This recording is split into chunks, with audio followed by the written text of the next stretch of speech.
Hello guys, आज हम लोग जिस कंपनी के बारे में बात करने वाले हैं उसका नाम है एसजी मार्ट। वो एक small cap high growth company है।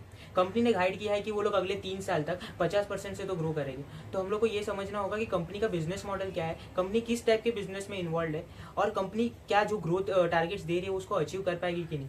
तो पहले हम लोग बात करते हैं कि उनके बिजनेस मॉडल में क्या वर्टिकल्स है। तो एक वर्टिकल है जो कि है B2B स्टील ट्रेडिंग। तो उसमें क्या होता है, बेसिकली वो लोग जो बड़ी बड़ी स्टील मिल्स है उनसे स्टील परचेज करते हैं और आगे जो कस्टमर है उनको सेल कर देते हैं। और इनके कस्टमर्स कौन है, जो छोटे छोटे SMEs हो गए, MSMEs हो गए, छोटे बिल्डर्स हो गए, जिनको स्टील की रिक्वायरमेंट है उनको ये सेल कर देते हैं। फर्स्ट क्वेश्चन हम लोग के दिमाग में उठना चाहिए कि जो ये छोटे MSMEs है ये लोग डायरेक्टली जाके क्यों परचेज नहीं कर लेते स्टील मिल से।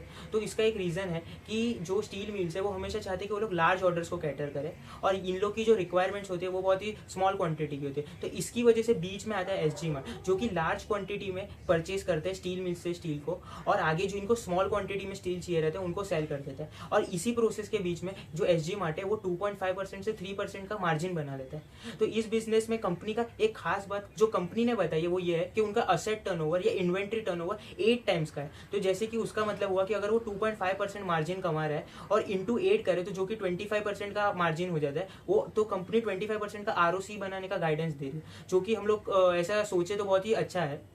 फिर दूसरा वर्टिकल है जो कि है डाउनस्ट्रीम स्टील्स का। उसमें कंपनी क्या करती है, वैल्यू एडिशन करके बेचती है। जैसे भी उनके TMT बार्स हो गए या स्टील की कोई भी आइटम है उसमें वो खुद थोड़े से चेंजेस करते हैं, वैल्यू एडिशन करते हैं, तो उसमें वो लोग के ज़्यादा मार्जिन बन जाते हैं 3 से 4% के बीच में। और फिर तीसरा बिजनेस है जो कि उन्होंने रिसेंटली स्टार्ट किया है, वो है रिन्यूएबल स्ट्रक्चर्स का। वो उसमें भी कंपनी 3 से 4% के मार्जिन बनाती है। अभी हम लोग बात करते हैं कि कंपनी ROC 25% का बनाती है और ROE हम लोग देखें तो 10% का है, जो कि मुझे लग रहा है कि ROC बढ़ सकता है और ROE भी बढ़ेगा। अब हम लोग देखें तो कंपनी ने गाइड किया था कि हम लोग FY26 में 200 करोड़ का नेट प्रॉफिट करेंगे या एबिटा करेंगे, जो कि फ्लो होके पैट में भी आ जाएगा। पर जो फर्स्ट क्वार्टर ऑफ FY26 था उसमें उनका पैट सिर्फ 29 करोड़ था और इसकी वजह से इन्वेस्टर्स के बहुत सारे वो थे, इश्यूज थे कि आपने गाइडेंस इतना ज़्यादा दिया और जो आपका एक्चुअल रिजल्ट्स आया वो तो बहुत कम आया। तो उस पर मैनेजमेंट ने बोला कि हम लोग के साइड डिमांड साइड से कोई प्रॉब्लम नहीं था, पर स्टील की सप्लाई कम थी। अगर स्टील की सप्लाई नहीं थी तो हम लोग बेचेंगे क्या। तो हम लोग को ये समझना है कि ये कंपनी को जब हम लोग ट्रैक करते हैं तो हम लोग को कौन से फैक्टर्स पे ध्यान देना है। तो मुझे लगता है हम लोग को जो स्टील की डिमांड है, स्टील का प्राइस है और स्टील की सप्लाई है, ये 3 फैक्टर बहुत ही इंपॉर्टेंट हो जाते हैं ये कंपनी को ट्रैक करने के लिए। तो अगर हम लोग फ्यूचर के बारे में सोचे तो कंपनी ने बोला है कि जो स्टील की सप्लाई हो सेकेंड हाफ ऑफ FY26 से इंडिया में इतनी बढ़ने वाली है कि अगले कुछ सालों तक हम लोग को ये प्रॉब्लम आएगी ही नहीं कि स्टील की सप्लाई की प्रॉब्लम है। और स्टील का डिमांड देखें तो मैंने खुद ने कुछ न्यूज़ पढ़े हैं और जैसे हम लोग मार्केट में भी देखते हैं कि जो हम लोग की गवर्नमेंट है वो कैपिटल एक्सपेंडिचर पे बहुत ज़्यादा फोकस कर रही है। तो इसलिए स्टील की डिमांड गवर्नमेंट कैपिटल एक्सपेंडिचर की वजह से तो बढ़ेगी, पर जो गवर्नमेंट ने अभी GST के रेट कट्स किए उसकी वजह से भी जो प्राइवेट कैपेक्स है वो बढ़ सकता है। और अगर प्राइवेट कैपेक्स बढ़ा तो वहाँ पर भी स्टील की डिमांड आएगी, तो उस सिनेरियो में भी डिमांड बढ़ेगी, तो वो भी एसजी मार्ट के लिए बेनिफिशियल है। अब तीसरा फैक्टर है जो कि प्राइस, स्टील का प्राइस।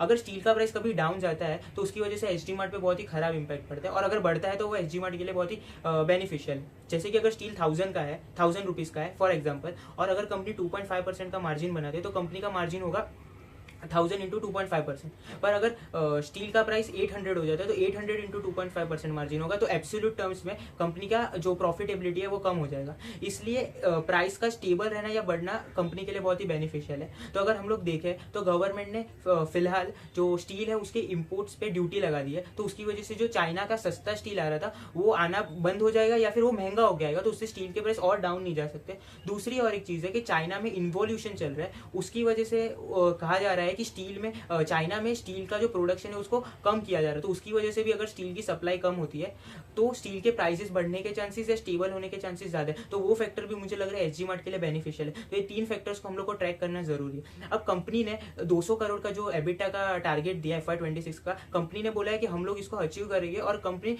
बहुत ही ज़्यादा श्योर है कि वो लोग ये इस चीज़ को अचीव कर लेंगे। तो अभी हम लोग को सोचना है कि इस कंपनी में इन्वेस्ट करना है कि नहीं करना है।